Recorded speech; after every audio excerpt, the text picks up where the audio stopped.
Right, folks, we are done with the Jeep injector swap, and the results are in. As I'd mentioned before, I did not get the data saved properly for the baseline. Here is the screen capture of all of the data that goes in. You can see here, let me slide this over a little bit. Hydrocarbons are yellow, so that'd be this line. Don't worry about this.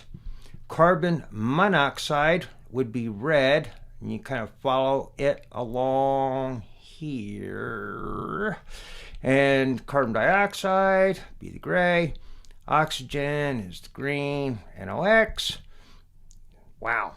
You can kind of see where I pulled out and then had to climb a hill, went down the hill, AFR is the light blue.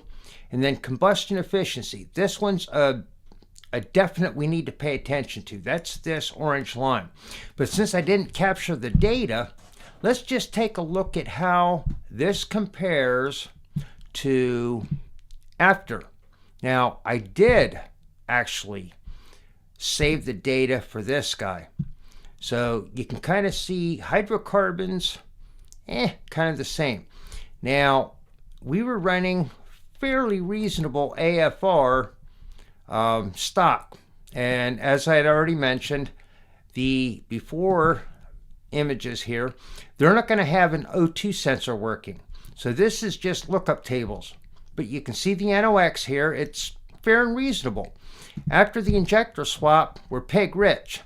So the NOx levels are much, much lower. In fact, the pig rich NOx levels after the swap, before we did any tuning, are the lowest of any of the tests we did.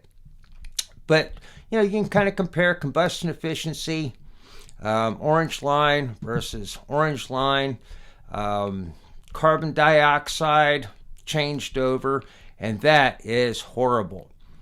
Now let's go and take a look at the overall chart. This is all of the data. Let me close this out and let's take a look at this.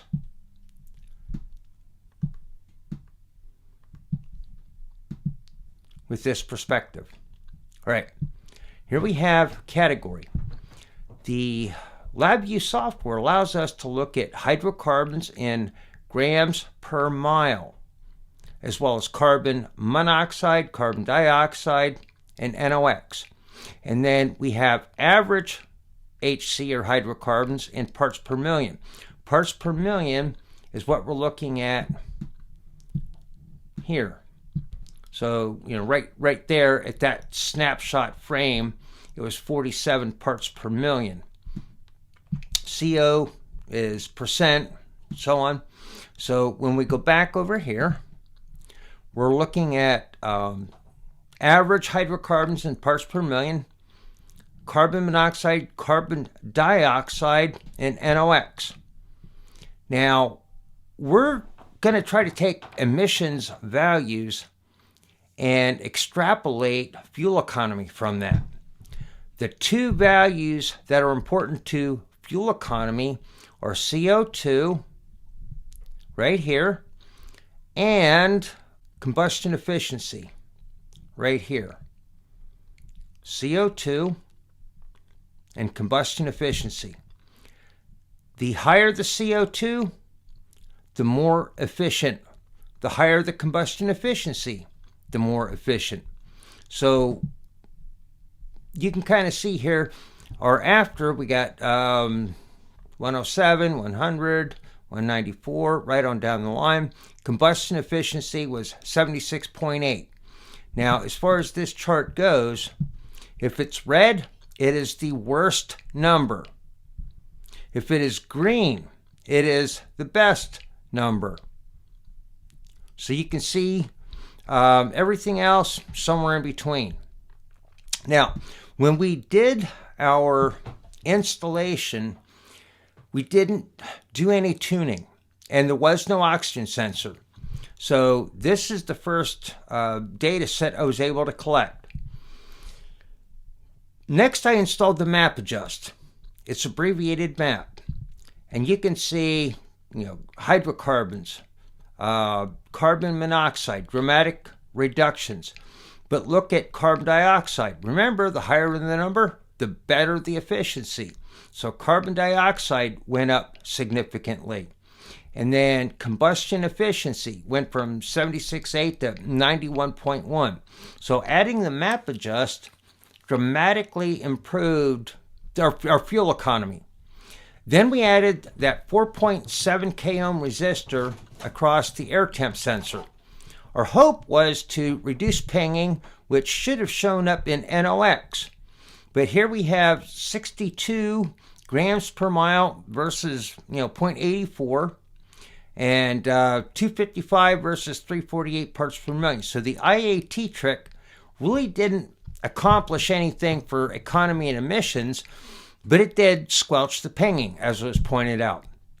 So I installed the oxygen sensor. So we got 1, 2, 3 readings here with different map adjust values. This one was done with the IAT resistor in place. After this test, I removed it, and then there was 2 other readings.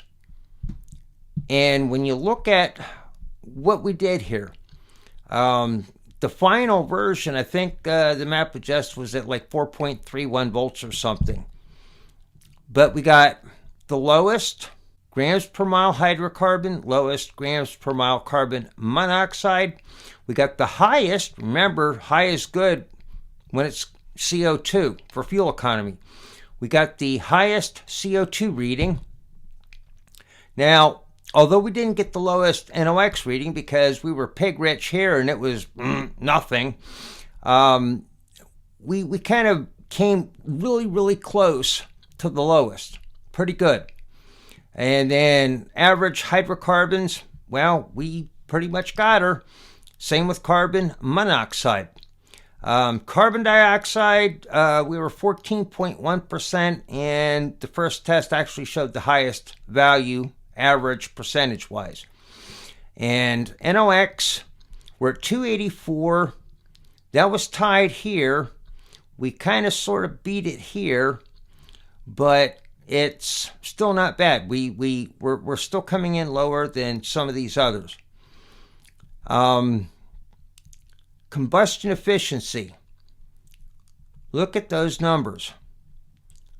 We're at 96.1, which means that this final category isn't necessarily the best in every category, but look at how many categories it is best at. And when you're tuning with an emissions analyzer, sometimes there's a trade-off where you can get 3 positives and 1 negative, and you call that good. So there's where our emissions are.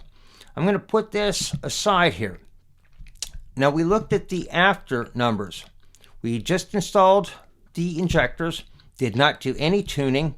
And if we go back here, first thing we did was install the map adjust. And comparing the two, the map adjust got us lower lows on the CO. Remember, CO is red, so we follow the red line, and you compare over here, kind of in the same area, and we're getting a lot lower lows on the CO. But again, NOx, the purple number, it's going to be the lowest with our pig-rich after numbers. But carbon dioxide, 13%, it's way up here, versus 5.2, which is way down here. So our efficiency went up.